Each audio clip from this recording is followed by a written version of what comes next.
We are all about energy efficiency, electrification, climate resilient landscaping, and we're really here to focus on guiding county residents through a plan to make their homes more comfortable, more efficient, and save cost through energy savings. I think the educational events and watching people go through a full series and come out the other end better equipped to make upgrades to their home, understand why they would make the decisions they would make around that, and then knowing that we already saved people like a cumulative like $3,000 on taxes or something, and just knowing that's meaningful for people. Mm-hmm. Yeah. I think what I hope is that, county residents, again, save money, are more comfortable in their homes.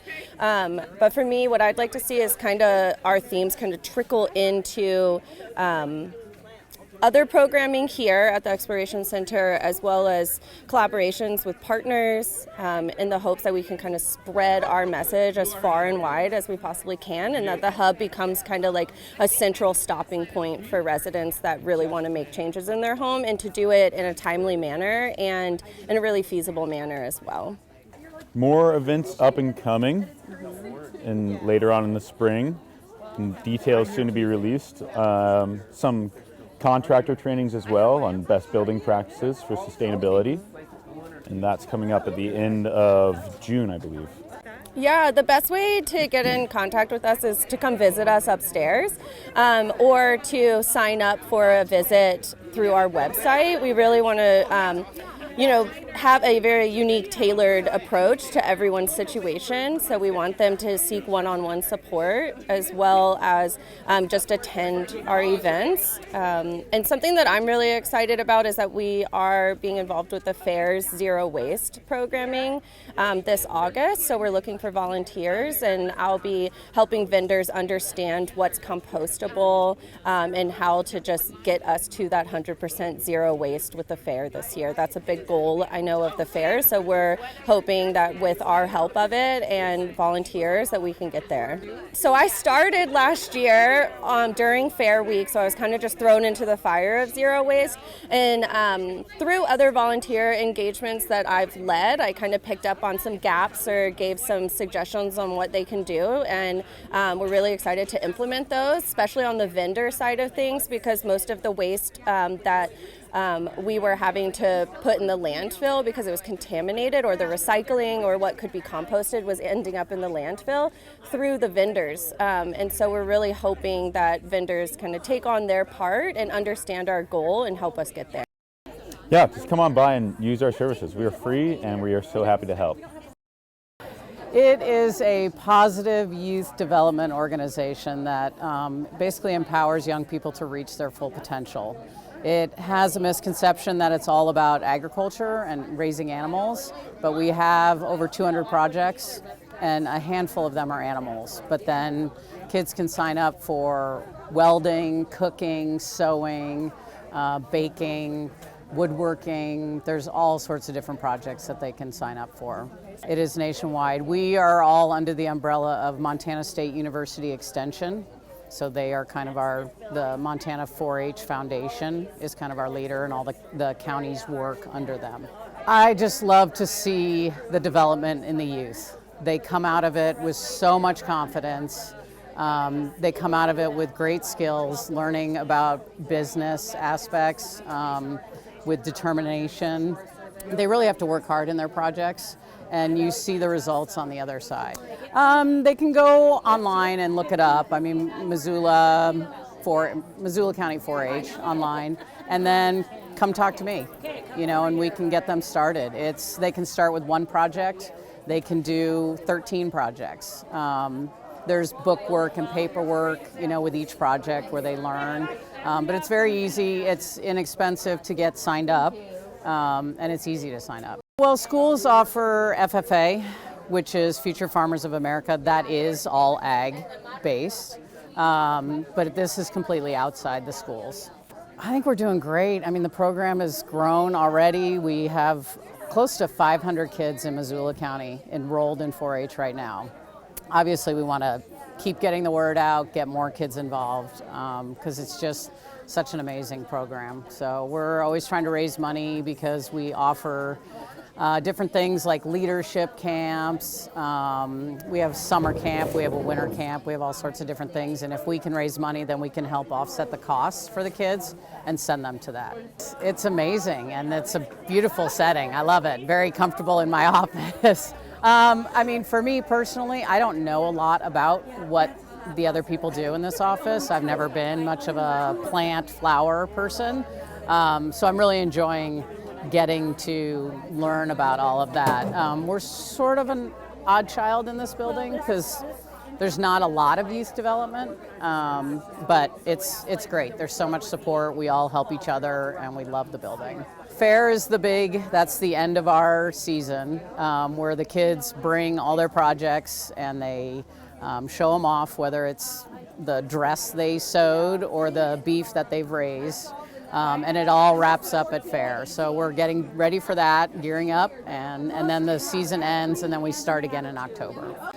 Everybody should get their kids involved. I mean, I got a friend involved recently. She sent me a text shortly after that saying, "I'm so glad I got my kids involved. I've never seen them so confident."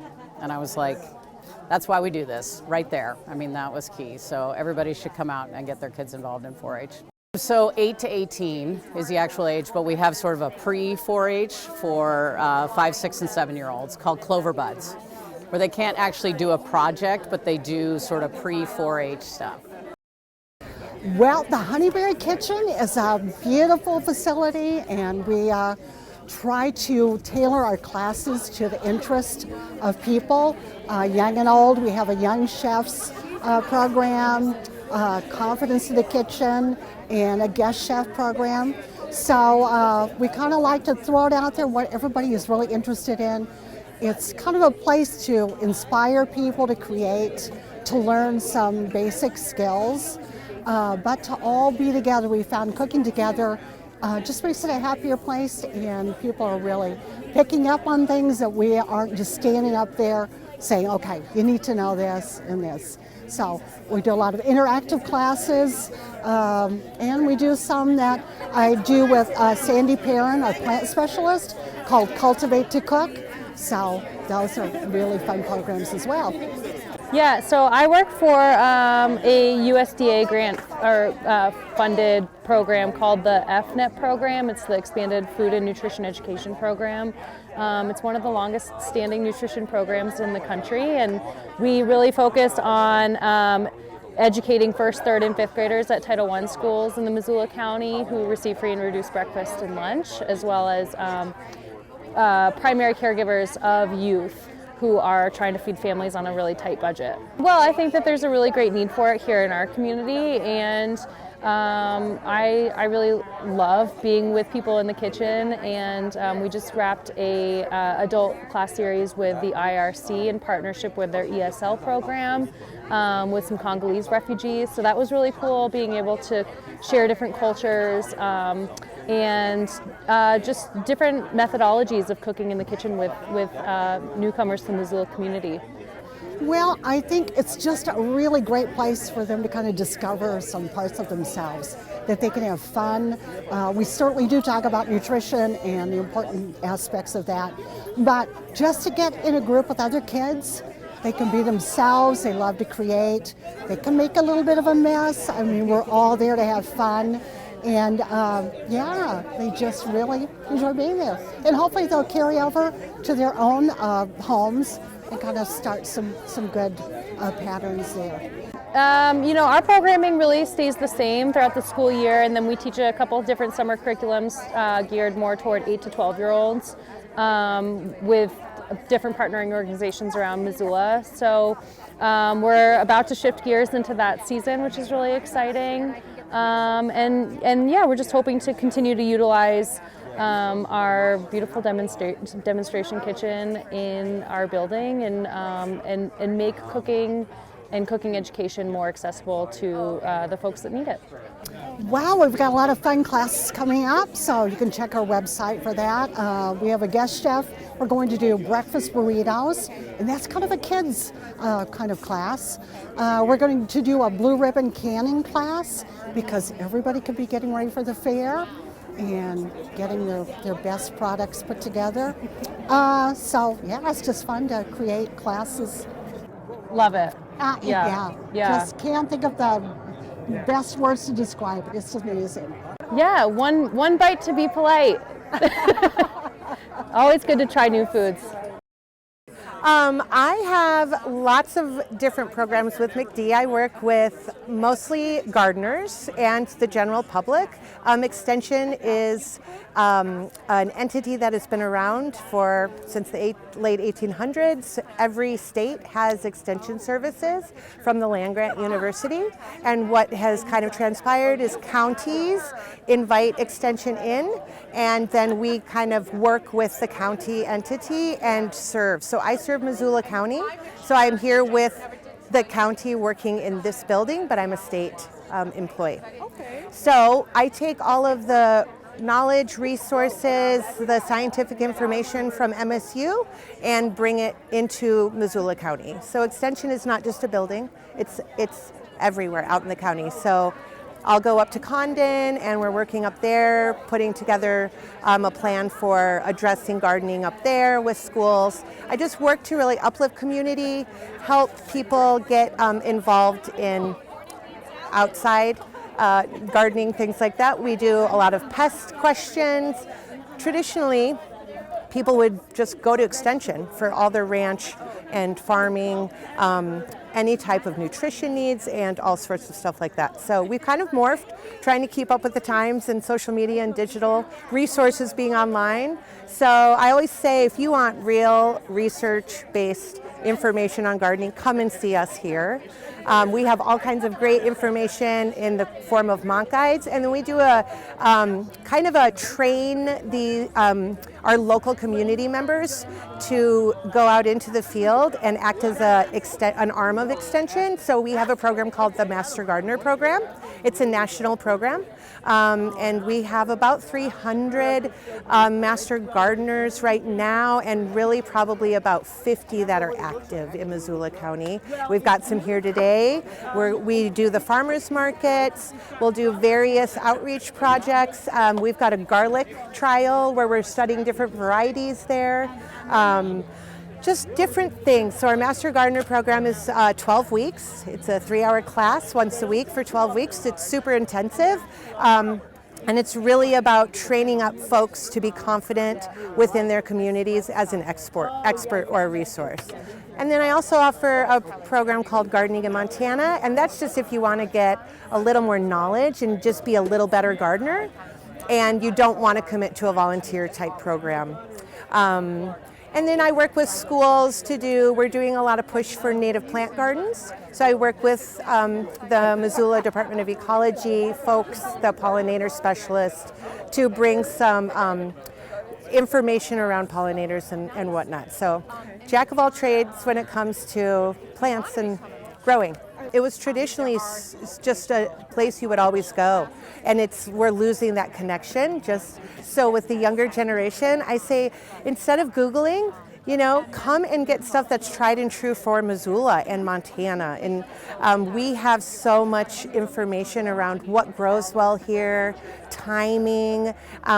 We do all sorts of we have a plant-powered social hour that we do once a month on the last Tuesday of the month. So this Tuesday coming up, we will be meeting at Vine Plants and Design. So we really try to engage other community partners to get in front of people that maybe Extension wasn't getting in front of before. So the houseplant happy hour type focus, we're going to be doing propagation, and everybody gets to do a lot of hands-on. I love doing interactive hands-on things with kids and adults. We also have a project we're doing out at the Springs with the Dahlia and Glad Society, and just really engaging And I'd say just come to our website, missoulaeduplace.org, and you can find us under the horticulture tab. I also offer resources for small ag, and Extension also in this building has 4-H. We have nutrition and family consumer sciences. We have an FNEP program, which you've probably talked to all of them. And then we have a livestock specialist. And then I do a lot with market farms. I work with Farm Connect and other great organizations, Garden City Harvest. So it's all about just working together, and then we can just help support each other. I love seeing the light bulbs go off. And I really enjoyed, I've done 3 Master Gardener courses since I started here. And I love seeing people come in really kind of just nervous and not sure if they have this imposter syndrome, like they shouldn't be there. And by the time we're done, they're confident and they're talking to people about all this knowledge, and they know where to find the resources if they don't have it. So I just say, try it. And just dive in, and that's just what I love, seeing that oh, I kind of get this now. So, I see Extension still being here. We will be here for the long haul. Our commissioners really support our presence here in the county, and it might be a little smaller, but with this garden, there's so many opportunities for demonstration and education, and our new facility here, 20 plus years in the making of dreaming this up, and you just can't help but be inspired, and I just don't see that waning. So, I mean, I might be here in 20 years, who knows? Definitely here for as long as, until I'm ready to retire, so, yeah. I would just say, come out and check us out. We have a plant clinic with all sorts of great resources there. Come in and just ask questions. Don't be afraid to use the resources around you, and don't go to the internet. Come to your local partners. We have all of this great info, and just here today, there's so many amazing folks doing great work. So, it was a great experience. I took Sarah's first class here last year about this time, and it was a series of classes with a lot of people that were very interested with gardening. So it was really fun to be with other people that they love gardening, and so you're kind of among people that you can relate to. And we learned a lot of different things. We had some field trips, a great field trip out to one of the small farmers on Mullen Road and learning how to prune fruit trees. And that was really interesting. It was taught by a PhD Montana Extension person that runs a research facility. So it was an awesome experience. Well, I would definitely recommend it. I think what people do need to remember is Master Gardener is a volunteer organization. And so there is a volunteer component. You need to do 20 hours of volunteering a year, and also keep up with some continuing education, just 4 credits, which is not that hard to get. You can actually get that online as well. And the volunteering there is so many opportunities. I mean, we could use a lot more Master Gardeners, and it's really quite easy to do. And there's a way to sign up for it, and there's an incredible project going on right now at Hellgate Elementary putting in their garden, and there's just so many things. Sometimes you do it by yourself, and sometimes you're doing it with other people. So it's there's a lot of different opportunities. I think one of the wonderful things about the extension and the Master Gardening class is doing no harm to the environment.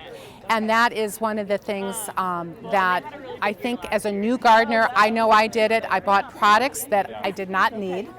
That was a waste of money, that potentially could harm my soil by overdoing nutrients, and then using willy-nilly pesticides without even knowing what it is I'm treating.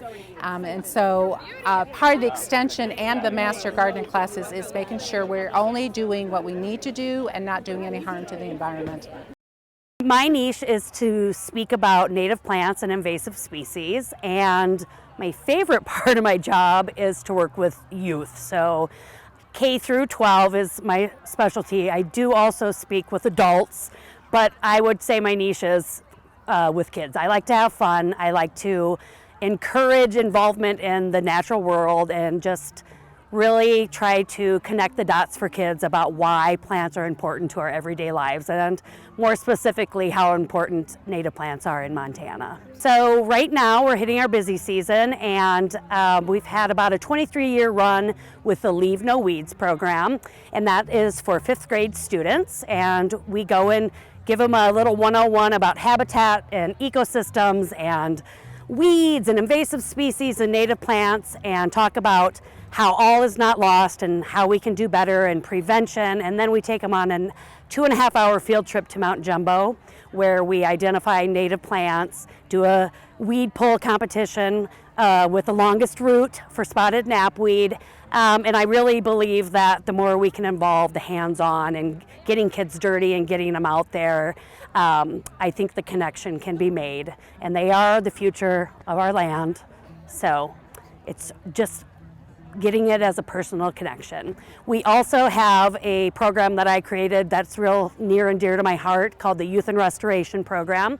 And this is a high school summer career mentorship employment opportunity where we hire 4 high school students ages 14 to 18, and they come on, and it's a crew, a trail crew sort of thing, where they work with natural resource organizations. We coordinate with 13, 14 different organizations such as the Forest Service, DNRC, Five Valleys Land Trust, our own Aquatic Invasive Species District, and they go out and they do these projects with these organizations, and that can be whatever project and land management needs to be done, and they are an integral part of it, and that organization offers an educational component to why this is needed, and these kids help complete it. And so it's really exposing them to the possibilities of careers in conservation and resource management.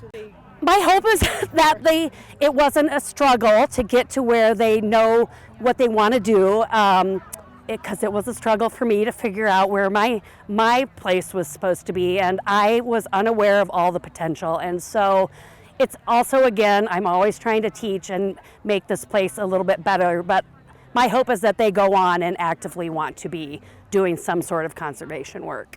It's being able to have fun and be silly, but also deliver a pretty important message that I think is important. And I love to be outside, and I love our natural resources, and plants are really the essential part of that. And so I really just like to be able to share that knowledge with people.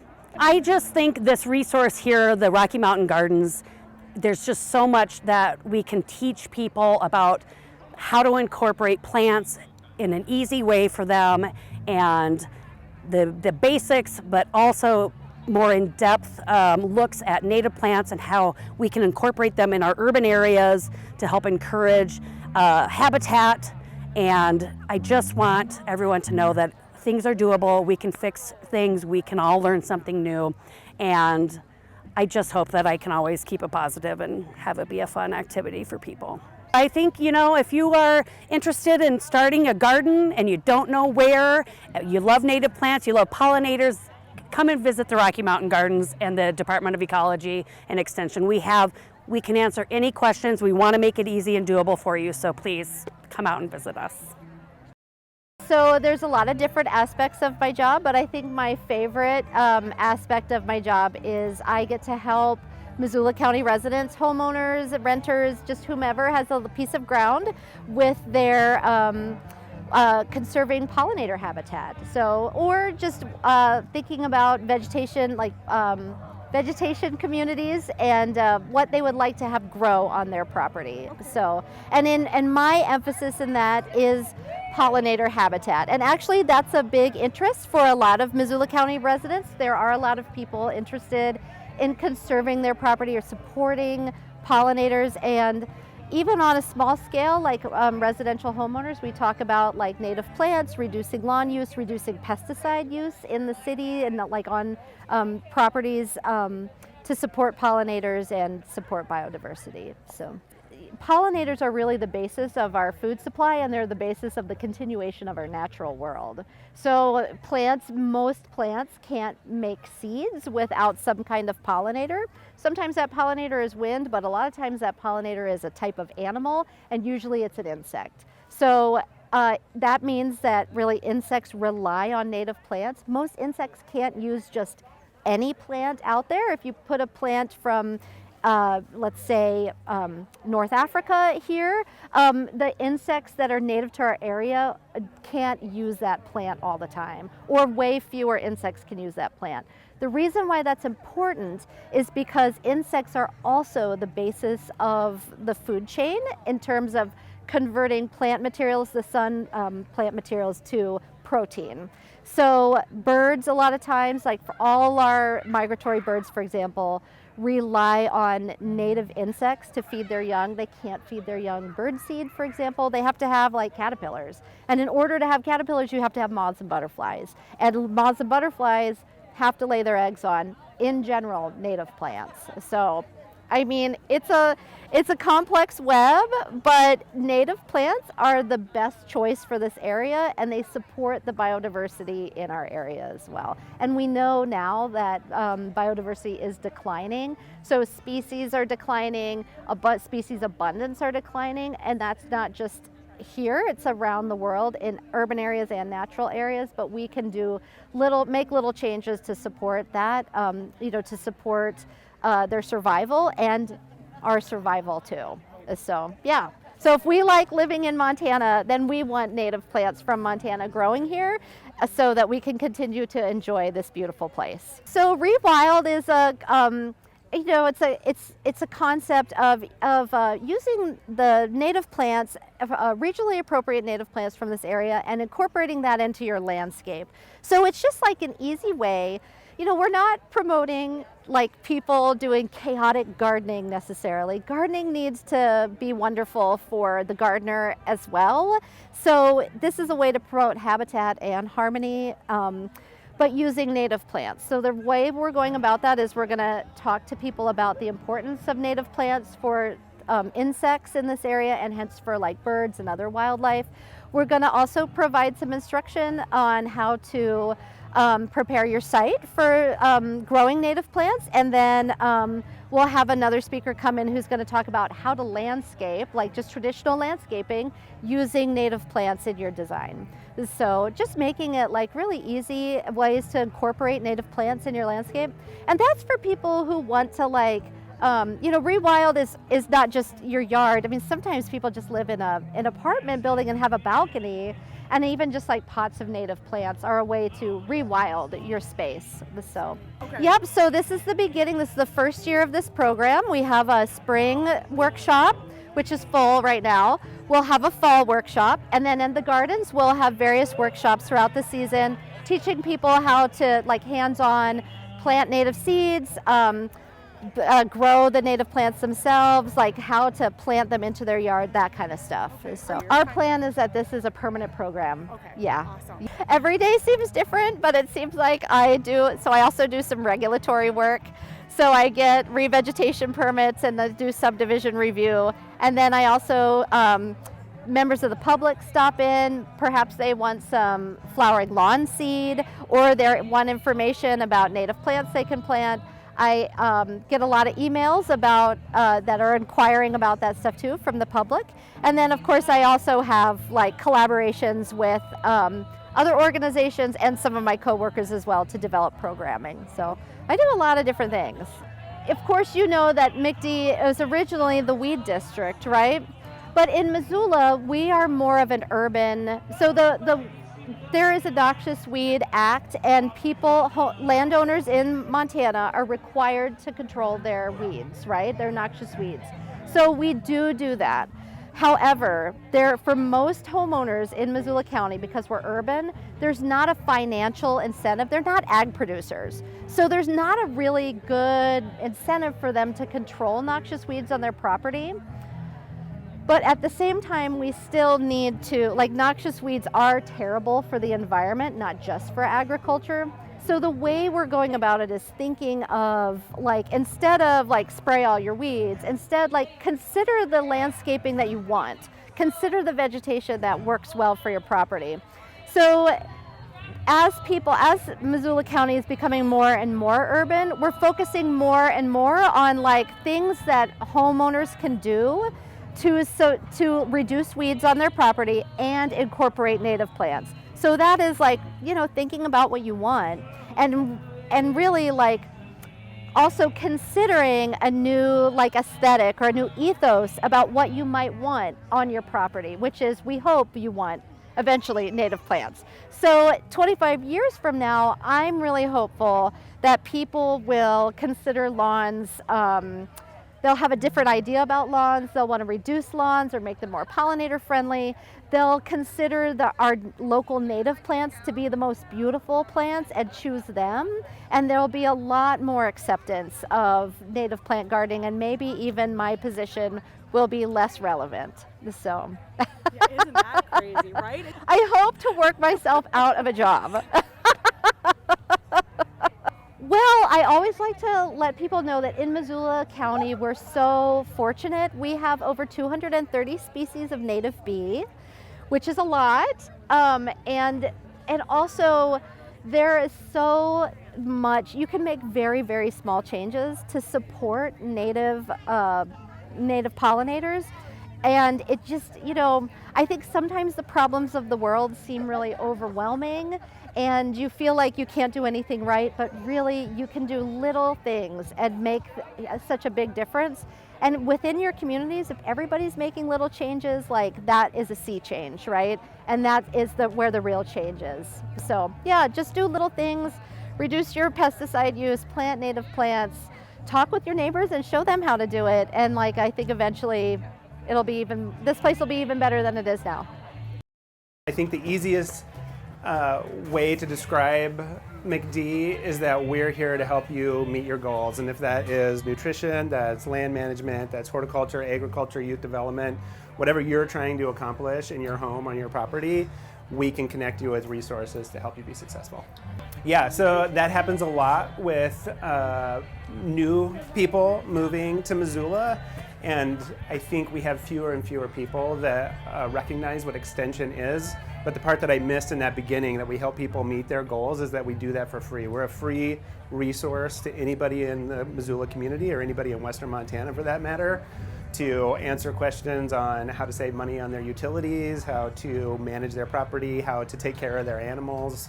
You know, just I would say come in and visit. We're a very forward-facing space with our butterfly house partner and this beautiful garden here.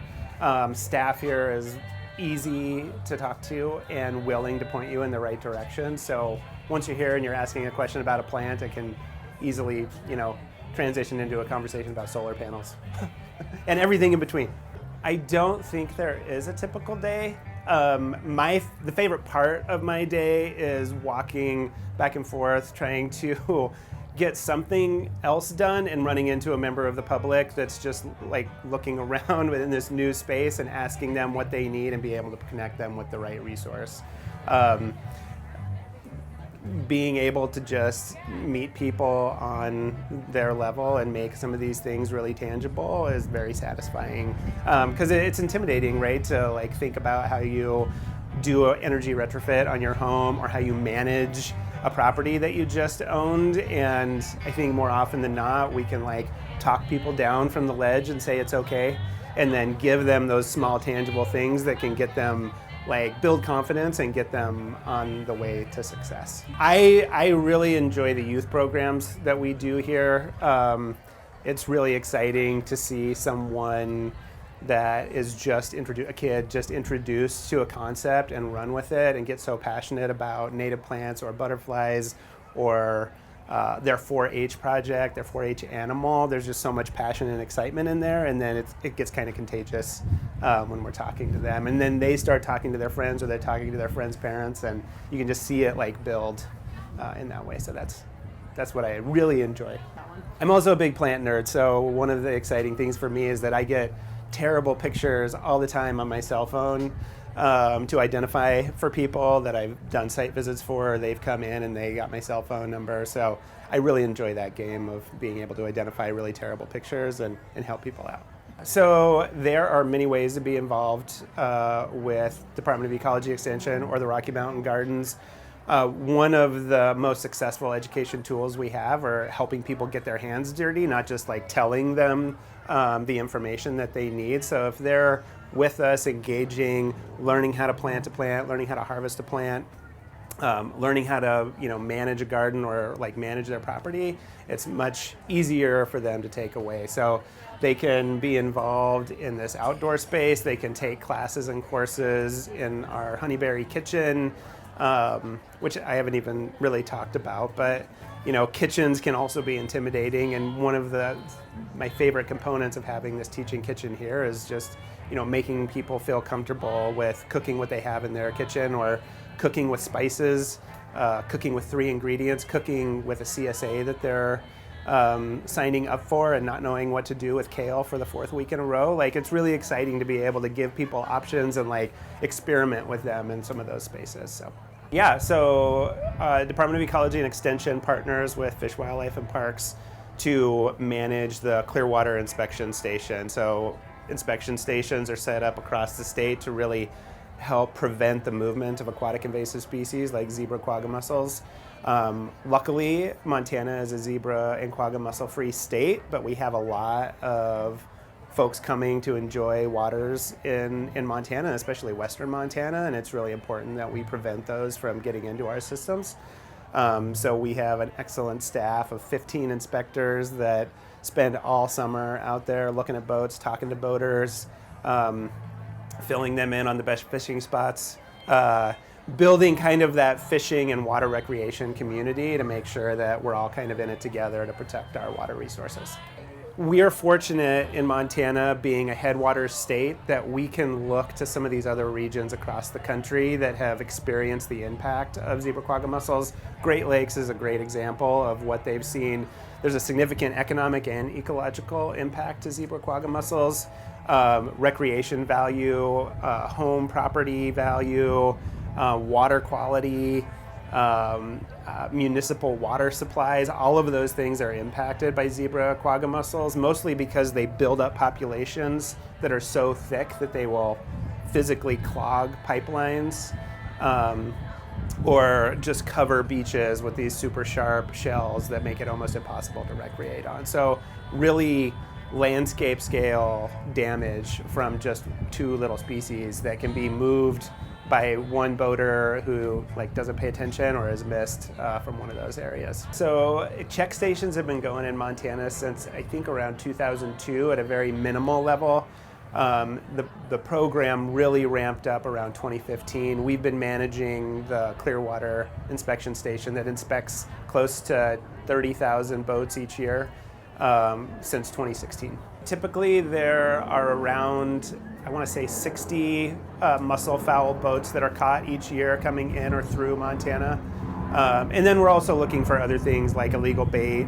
There are some plants that are invasive that we don't want moved around. So there's definitely boats that we're catching each year and protecting water. So we have a multiple tiered protection system, right? We know we can't catch every boat that's coming in, or we have the potential to miss boats. They're not 24/7 stations. So in tandem with our watercraft inspection station program, we also have a pretty robust survey and monitoring effort that goes out and tests each water body for the larvae of these mussels, also doing plant sampling surveys to make sure that we catch them early on and can potentially mitigate for their impact before they get established. We work with Lakeshore HOAs all the time. We have a webinar series actually starting up this coming week focused on aquatic plant system management, so everything you would need to know about identifying and controlling or mitigating or doing restoration work in an aquatic system. But we're happy to, like I said, answer questions about anything that people are curious about. A lot of lakeshore homeowners, anybody that has a home along a riparian area, outfitters we work with a lot to make sure that they have eyes out there that we can't have because they're floating these systems so much more regularly than we are. So making sure that they know what we're looking for and can contact us if they see something is a really important partner for us. We've been in this space for a year. I think we have the potential to just be this epicenter of natural resource and horticulture and agriculture and livestock education and resources for all of Western Montana. And we have such excellent partners in this building with the Conservation District and the Butterfly House that we just have this natural draw, I think, for people to be here. And once they're here, they can learn that there's something here for them, regardless if they are just in their kitchen or they don't have a yard, whatever. There's information and resources here for everybody. So I really hope that in 25 years, that's just a known, that this is, if you have a question, this is where you come. Rocky Mountain Gardens is a project of the Department of Ecology and Extension. And it is a public botanical garden, so it is free and open to the public. And instead of growing a lot of annual vegetable crops, we grow primarily perennials that are well suited to this climate. So we have about 20 different growing areas within the gardens, and each of those is demonstrating a different growing style or a different kind of purpose of gardening. And so it ranges from ornamental to native to pollinator.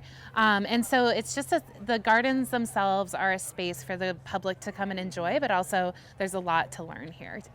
Our mission is to celebrate the connection between plants and people.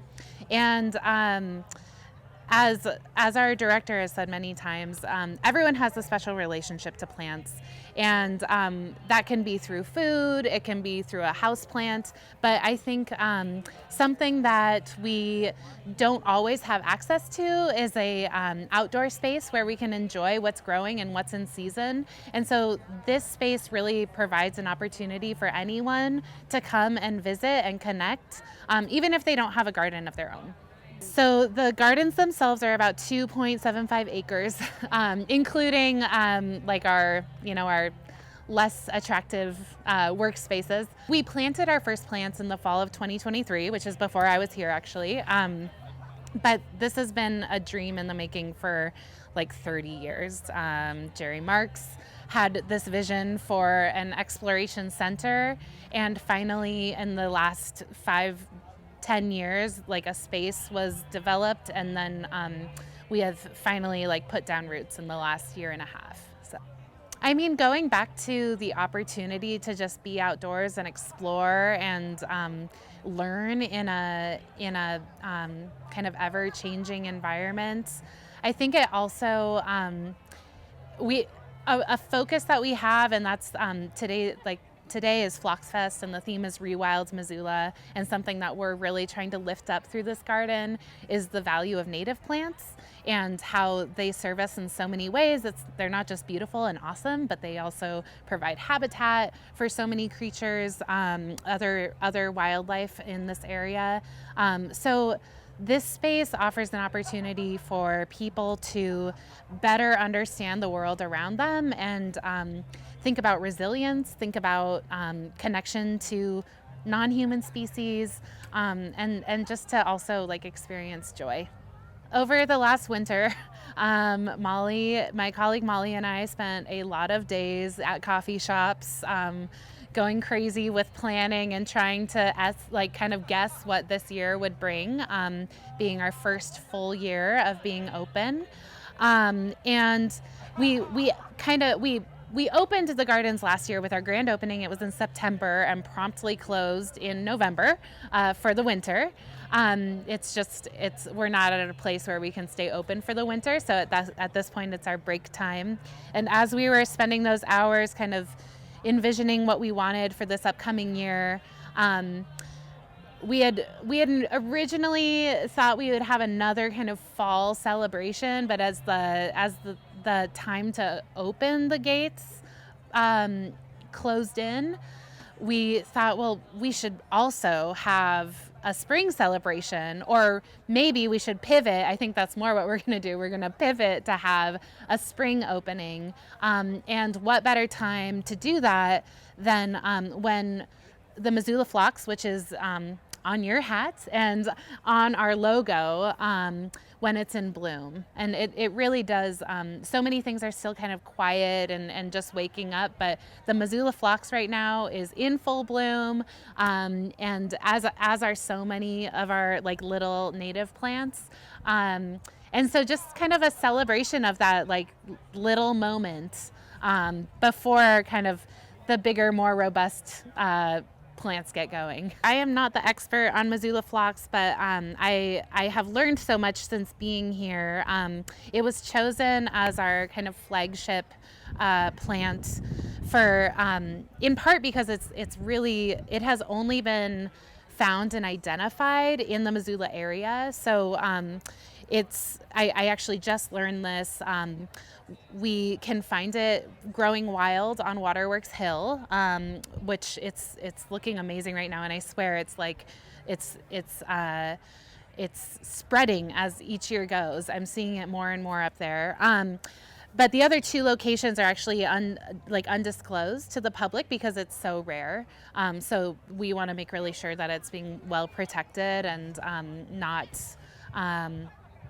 just whatever population is there is being preserved. So Missoula Phlox is special because it's only here, but it's also a native plant, and because of that, it performs all of those ecosystem services that support wildlife, like the local wildlife as a whole. It's a subtle little plant, and for much of the year, it's just kind of like a cluster of little green spikes. But it really, like, I think it just embodies how native plants are so indicative of they reflect what's going on in our environment. This year, they bloomed a little earlier than they did last year. And by watching them, we can just learn so much. I feel really lucky, like from a personal day-to-day basis, I can spend time communicate with communications and outreach in the office, and then I can step out here and get my hands dirty and just breathe some fresh air. And a lot of the times when I'm doing that, it's with volunteer groups, and that is an absolute joy. I mean, just sitting at the gates today and watching people walk through, there are just, the number of names that I could pull out of my head was actually, I was very impressed with myself, but I've messed up a lot of people's names this year coming back from the fall and starting the spring again. But our volunteers are incredible, and plant people are so wonderful to be around, and they're just down to do the dirty work that is needed to make something like this work. So that is wonderful to me. I also love, a big part of my role is organizing educational opportunities. Our volunteer events are that, but also we do educational programming in the form of workshops and presentations. And I love watching people come into a room, learn from some very smart person that I get to choose because I'm interested in what they have to say, and walk out just feeling empowered. So, I mean, also, I love my colleagues. I love this garden. My job, I feel so grateful. So, not to say it's always sunshine and rainbows, but it's pretty good. I would say that we have this unique collection of experts all in one place. And really, if you are interested in doing anything yourself, whether it's cooking or gardening or identifying birds or understanding more about weeds around, the expertise and the programming we offer, there's going to be something for everyone. Our goal is really to empower people to be able to take science-based information, expert knowledge, and utilize that in their own lives, and make good choices for themselves, for the environment, for their family. And I really think that we provide tools for people to make a healthier community and make healthier spaces for themselves. There are just so many ways to get involved, and I hope that we've had amazing involvement so far, and I'm really just pretty I'm very grateful for the support we've gotten from the community, and we always have space for more, and it doesn't matter, you know, what your experience is, what your ability is. We really, like, this is a place where everyone is welcome. I hope the trees are a lot bigger. I hope there's more shade, but I hope too that we just with all of the experts and with the partnership with the Missoula Butterfly House, like that adds, and the conservation district, but we just have like such a powerhouse of like just science-based collectors of information, and I think it'll be amazing to see what comes here that we're not bringing, like what wildlife is making its way here that was drawn by like the work done to create this like little island of habitat in what's becoming like a pretty urban place. So yeah. We are located obviously in Missoula County. There's a conservation district in every county in Montana as well as the United States. Our mission is to provide education about natural resources and the conservation of that, but also just to be really involved at the local level in implementing a law that we are charged to implement, but also just providing all manner of education, and programs. We're super excited to be here today at the Phlox Fest because one of the programs everyone's excited about that we do is the pollinator initiative, and we have wildflower seed that is designed to attract a variety of different pollinators, so that there's just a whole lot of connectivity just right within Missoula. And every homeowner, or even if you live in an apartment, you can, and you have a little space to plant, you can be a part of this effort and attract all kinds of little butterflies, bees, all of it, and help with, honestly, providing our food for us, because 1 out of every 3 or 4 bites that you eat depends on pollinators. So that's a big thing that we do. We also rent out a no-till drill, which the no-till drill has less impact on the soil and is less disruptive, and so that protects soil health, and then you just have a better resource for sustaining growth. So that's another thing, but the other important thing that we do is implement a law called the 310 Law, or it's the Natural Streambed and Land Preservation Act. And what that means is if you are a private landowner or entity, such as even like Northwest Energy, or you would, if you are doing anything in a stream or adjacent to it, you need a permit for that.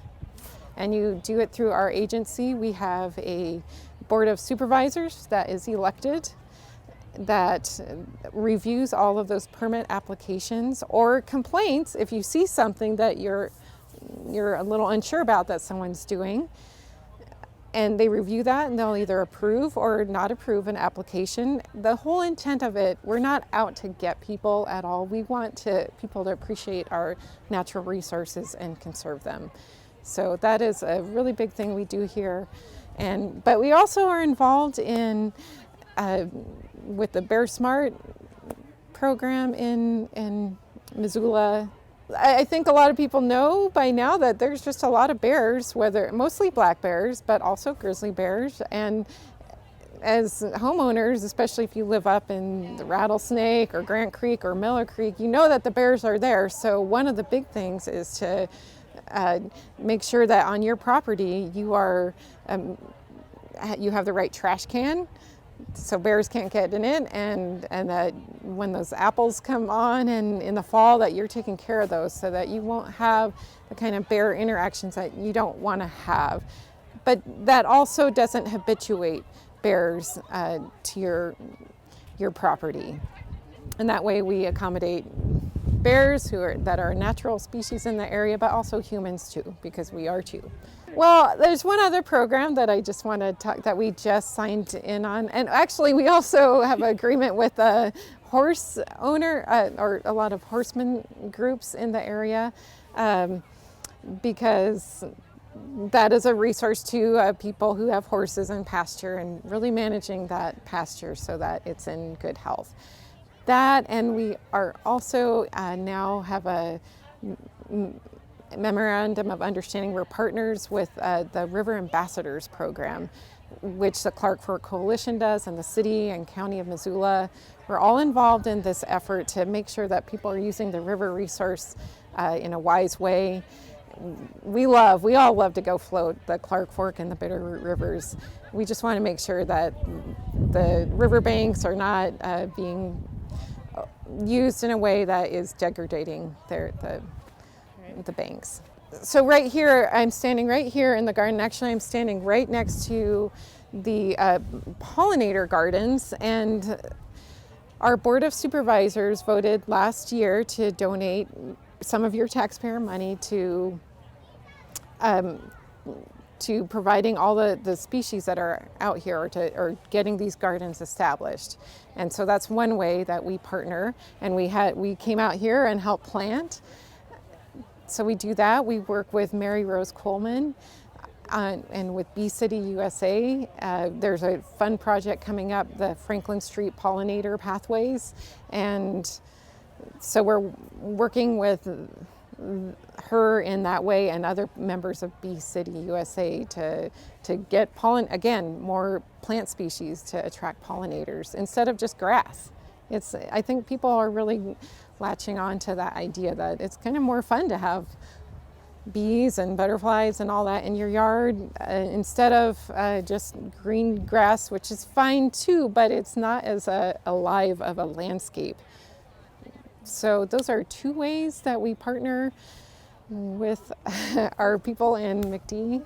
Yeah. Well, and the other thing that I want to make sure and mention is that we support a lot of youth endeavors. Our executive director is actually helping out with the state Envirothon competition, and we support 4 teams from Missoula County to go up there and compete, and they do a lot of preparation for that competition. It is not free time for those kids. They're getting up early and working until evening, competing and just building their knowledge of natural resource understanding. And we also support scholarships for the Montana Natural Youth Conservation Camp. I hope I said that right.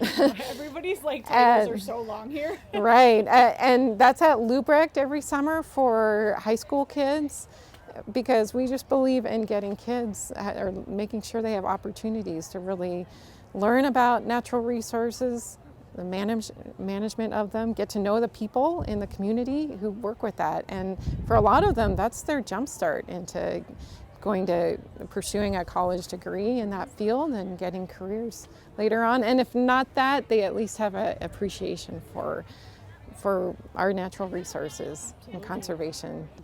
You know, the thing that excites me most about working for the Missoula Conservation District is that it's such a local effort, and that was the whole intent of establishing conservation districts after the Dust Bowl in the 1930s.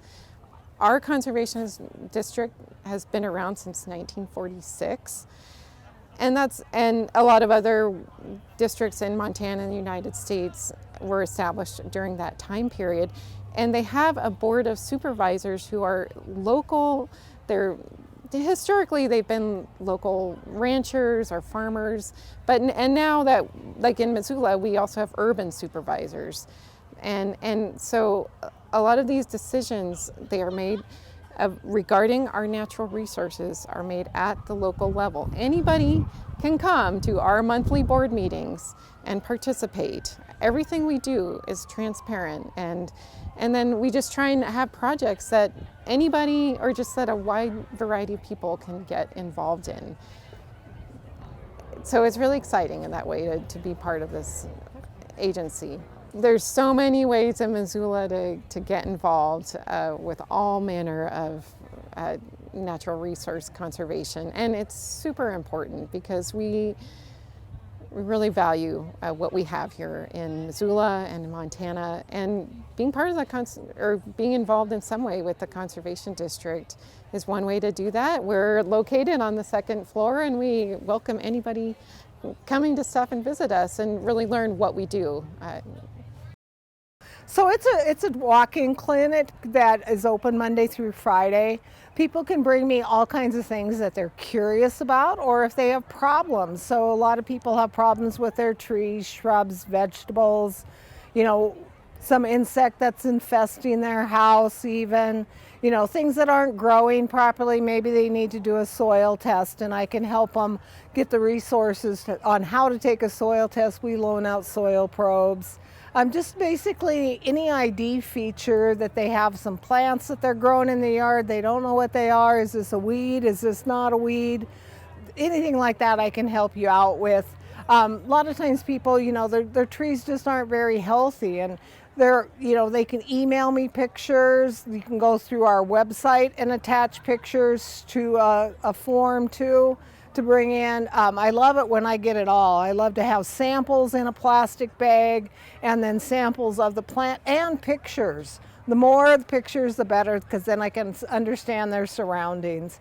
Also, I do what's called a pest alert hotline, so I go out weekly through the growing season and scout around town. I've got favorite spots that I know harbor insects, or I set up traps for like the worms that get in your apples or in your cherries. And then I tell people when the best time to spray is, give them different spray options, whether they want to do organic or inorganic. And that's also available on our recorded hotline, which is 258-3820, or it's on our website, or actually I do have an email list that I send that announcement out to every week too. I even have backups at MSU. They're our mothership, so to speak, but I have an entomologist, a pathologist, and a botanist there. So if it needs to be tested for certain things that are beyond what I can do, I can send that off to them. And for the most part, that's a free resource as long as it doesn't involve them shipping it off to somewhere else. Okay. So I have a lot of great backup system with that, and I usually have all kinds of brochures and handouts on if something is diagnosed, so people can walk away with a printed sheet of paper that has all the information on that. Okay. A lot of that actually we do. Like I just did Master Gardener class the other night, and it was on pest diagnosis. We'll do some garden walks through in the summer, and one of them is with me looking at different pests and problems around here. I've gone to different gardening clubs doing that. So there's a handful of resources throughout the year that I'm usually at to do that sort of thing. So certainly.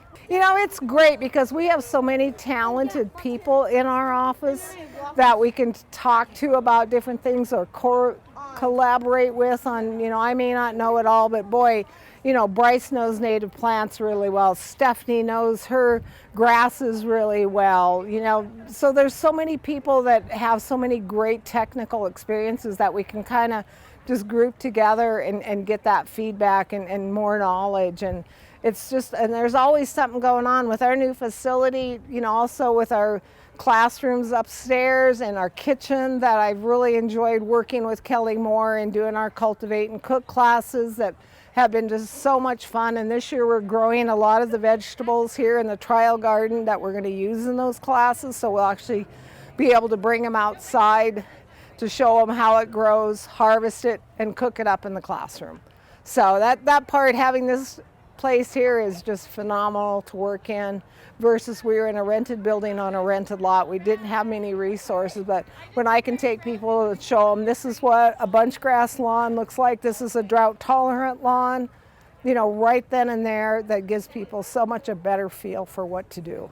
I hope it's still, I hope there's some new energy. They've figured out some new ways to communicate with people, how to do more outreach out there. Maybe it has another person out there that can do more outreach in the community. There's only one of me so far, but Master Gardeners that organization is really coming up and being much more dominant now with having Sarah Holden at the helm.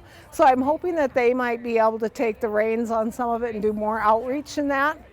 Just that it's a lot of free resources, you know, and I mean, people who have questions, there's no dumb question, you know, if it's something we can't answer, maybe one of our partners in the area, you know, like the Forest Service, Department of Natural Resources, there's so many more things out there, and even other county resources that we can, you know, water testing at the health department, things like that, you know, usually we can scurry around and find things that somebody else, if we can't answer it, maybe somebody else has that answer.